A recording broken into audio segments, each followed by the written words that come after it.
All right, so this is the body mass index program from before, but I added a status message here, which we're using, we're determining with an if, else if type of scenario.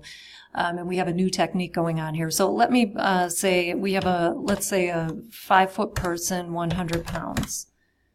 Okay, and the BMI status is healthy. Let me run this again. Okay, same person, 60 inches.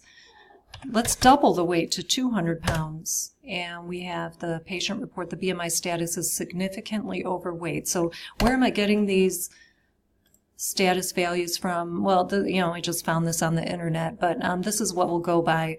Anybody below BMI of 18.5, say, is underweight. 18.5 to 25 or so is like considered the healthy range. And then we have overweight and very overweight from there. So let's take a look at the code.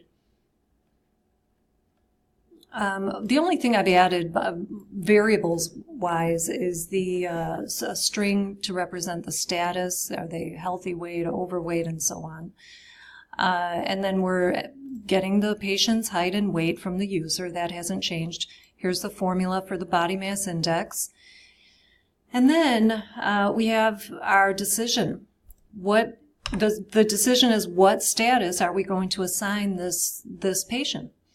And remember, I said in a previous video that you want to put the most likely scenario up at the top of your if statement, because you look at as it's executing, it wants to find that true. And as soon as it executes that true, then it skips the rest, which is a good thing. So I guess it's anyone's call, but if this were for like a weight loss clinic or some kind of, where people are going to lose weight, then we can assume that most of the clientele are going to be overweight significantly or just regular overweight. I guess it's a toss-up at that point, but I put the overweight people up at the top and then the underweight at the very bottom. So in any case, if the BMI is greater than or equal to 30, then they get the significantly overweight status. And then this is a new technique for us. This is logical and. So let me just reiterate up at the top here. This was logical or the two pipes that we looked at before. The pipe is right above your enter key. And then this is logical and. This is how you do an and. So we use these to create compound conditions, compound relational expressions. So that's what we have here. If you want to isolate a range of values such as this, this is the one I'm on, 25.0 to up to and not including 30, say. Okay, if you want to isolate that range, you have to create a compound condition because a number in this range is greater than or equal to 25 and also less than 30. So two conditions have to be met in order for that to be true. Two complete conditions, I'll note. You have to have the word BMI on both sides. Okay? I know it seems redundant, but you really have to spell it out in programming. So in any case, the BMI is greater than or equal to 25, and at the same time that BMI is less than 30, then we are in that moderately overweight category.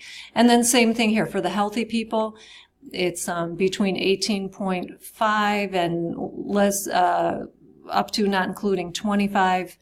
Again, we have logical and to create that compound condition to isolate that range of values. Okay, and then here I could have done an else if less than or equal to 18 or less than 18.5 to isolate the underweight people. But you know what? If we've made it this far in the execution, it's going to be one of those underweight people. So you don't really have to spell it out. It would not be the end of the world if I had done this. That's fine too. Okay. If anything, I guess this would make your code more self-documenting. But like I said, if we've made it this far, it's a done deal. This is the only option left. Okay, and that's it. I have the BMI status in the patient report, and that's about it. Everything else is the same here as it was in the previous rendition of this program.